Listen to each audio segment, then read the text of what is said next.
रिवायतों में है हज़रत गौसे आज़म रज़ी अल्लाह ताला अन्हु की उम्र तकरीबन 14-15 साल की होगी। जब आप जंगल में घूम रहे थे, गैब से आवाज़ आई, ए अब्दुल कादिर, तू क्या बनना चाहता है? आशिक बनना चाहता है या महबूब बनना चाहता है? जब आपने ये आवाज़ सुनी, आपने कोई जवाब नहीं दिया। आप फौरन घर चले गए, अपनी वालिदा मोहतरमा की बारगाह में हाजिर हुए, अर्ज़ करने लगे, अम्मा जान, मुझे ऐसी आवाज़ आई है, ए अब्दुल कादिर, तुझे क्या बनना है? आशिक बनना है या महबूब? अम्मा, आप मुझे मशवरा दीजिए, मैं उस सवाल का क्या जवाब दूं? आपकी वालिदा मोहतरमा अल्लाह की नेक, मुत्तकी और बहुत परहेजगार बंदी थी। आप कहती हैं, ना तेरे पास इस सवाल का जवाब है, ना मेरे पास इस सवाल का जवाब है। जा, उधर जंगल की जानिब चला जा, उधर एक बुजुर्ग रहते हैं, वहाँ एक अब्दाल रहते हैं, वहाँ एक मस्त कलंदर रहते हैं, उनकी बारगाह में चला जा और उनको ये बात बताना, वो तुझे इंशाअल्लाह बेहतर जवाब अता फरमाएंगे। हज़रत सैयदना सरकार गौसे आज़म उधर तशरीफ़ ले गए। कुछ दूर चलने के बाद देखा एक जंगल में एक नेक इंसान, एक मुत्तकी इंसान, एक बाबा फटे हुए लिबास में लिपटे हुए वहाँ पर पड़े हुए हैं, वहाँ पर बैठे हुए हैं। आपने उनकी बारगाह में सलाम पेश किया, आपको सलाम का जवाब मिला। फिर आपने फरमाया, ए बाबा, ए बुजुर्ग, मैंने एक आवाज़ सुनी है, ए अब्दुल कादिर, तुझे क्या बनना है?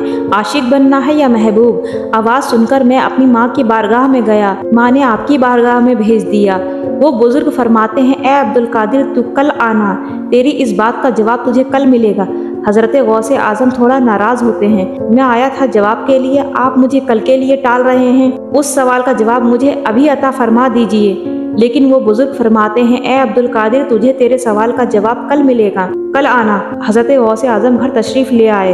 आपने पूरी रात कश्मकश में काटी। सुबह हुई, दिन निकला, नमाज फजर पढ़ी, वालिदा मोहतरमा की बारगाह में हाजिर हुए। फिर उसी बुजुर्ग की बारगाह में चले। उस जंगल में जाकर, उसी जगह जाकर देखा बुजुर्ग नहीं है। आप बड़े परेशान हुए, मुझसे वादा किया था कल तुम्हारे सवालों के जवाब मिल जाएंगे, और आज कहाँ चले गए?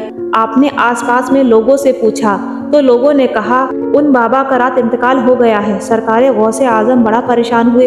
फिर आपने फरमाया, उन बुजुर्ग का इंतकाल हो गया है, तो आपने उनके साथ क्या मामला किया? उन्हें कहाँ रखा है?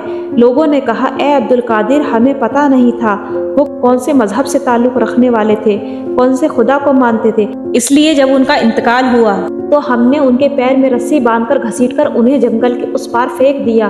अल्लाहु अकबर। हज़रत सैयदना गौसे आज़म दौड़े दौड़े उधर गए तो देखा एक लाश पड़ी हुई है। उस लाश को चील कौवे नोच नोच कर खा रहे हैं। रिवायतों में है उस लाश को नोच नोच कर कुत्ते भी खा रहे थे। अब जब सरकार गौसे आज़म वहाँ पहुँचे, आपने देखा उस लाश का मामला तो बड़ा अजीब है, इसे तो चील कौवे नोच नोच कर खा रहे हैं। तो सरकार गौसे आज़म ने कहा, ए बाबा, आपने तो मुझसे वादा किया था तुम्हारे सवालों का जवाब कल मिलेगा, आप तो चले गए, आप तो इंतकाल कर गए, अब मेरे सवालों का जवाब कौन देगा? अब उस लाश से आवाज़ आई, ए अब्दुल कादिर, परेशान होने की ज़रूरत नहीं, तुम्हारे सवालों के जवाब अभी इसी वक्त मिलेंगे। आप बयान करते हैं, ए अब्दुल कादिर, अगर तुझे महबूब बनना है तो देख, महबूब की बड़ी खिदमत होती है, महबूब की बड़ी मेहमान नवाजी होती है। अगर तू मेहमान बनेगा, बड़ी इज्जत मिलेगी, बड़ा अच्छा रहन सहन मिलेगा।